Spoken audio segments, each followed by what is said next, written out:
Hello friends, welcome to Geeta's healthy kitchen. આજે આપણે બનાવીશું પંજાબી શાક માટેની રેડ ગ્રેવીની રેસીપી।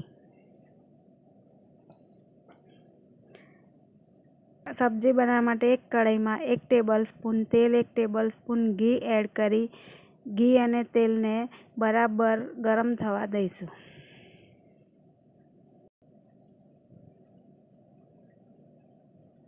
હવે તેમાં 1 ટેબલસ્પૂન આદુ મરચાં લસણની પેસ્ટ એડ કરી સાંતળીશું।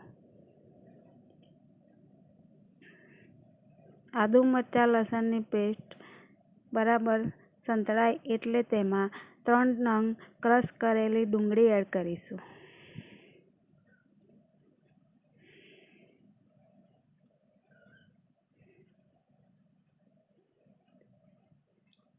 તેને બરાબર મિક્સ કરી હલાવતા રહીશું।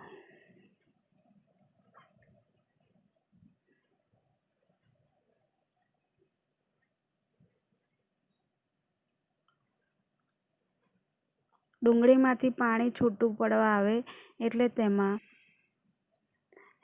જરૂરી મીઠું એડ કરીશું।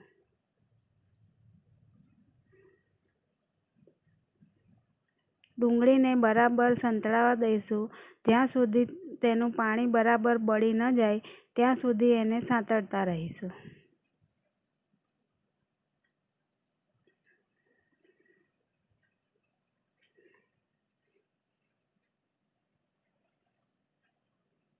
હવે તેમાં 4 નંગ ટામેટાને ક્રશ કરી અને એડ કરીશું।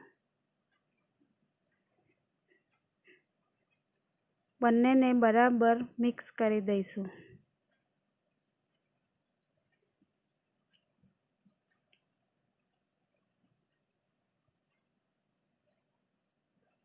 તેમાં 1/2 ટેબલસ્પૂન મરચું,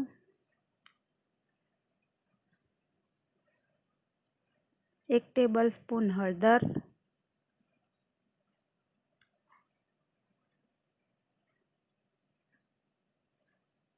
1 ટેબલસ્પૂન ધાણા જીરું અને 1 ટેબલસ્પૂન ગરમ મસાલો એડ કરીશું।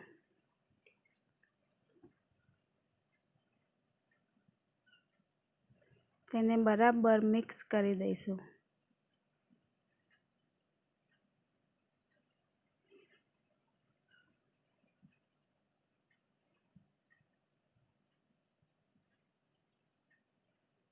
હવે તેને ઢાંકી અને 2-3 મિનિટ રહેવા દઈશું। હવે 1 પેકેટ સુહાના પનીર ટિક્કા મસાલા મિક્સને 1 બાઉલ દૂધમાં બરાબર મિક્સ કરી લઈશું।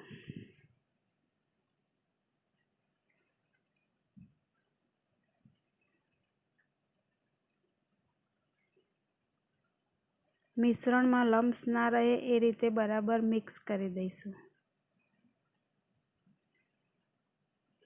અને આ મિશ્રણને ગ્રેવીની અંદર એડ કરીશું।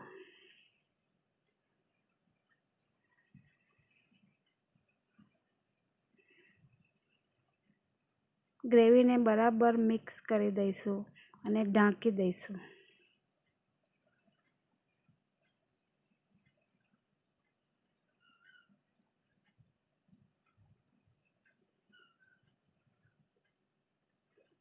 ઢાંકીને જ્યાં સુધી તેલ છૂટું ન પડે ત્યાં સુધી એને થવા દઈશું। તમે જોઈ શકો છો તેલ છૂટું પડી ગયું છે અને આપણી ગ્રેવી તૈયાર છે। હવે રેડ ગ્રેવીને એક બાઉલમાં કાઢી લઈશું। આ ગ્રેવીને તમે કોઈ પણ પંજાબી સબ્જીમાં ઉપયોગમાં લઈ શકો છો। જો તમને મારી આ રેસીપી પસંદ આવી હોય તો તેને લાઈક, શેર અને સબસ્ક્રાઈબ જરૂરથી કરજો।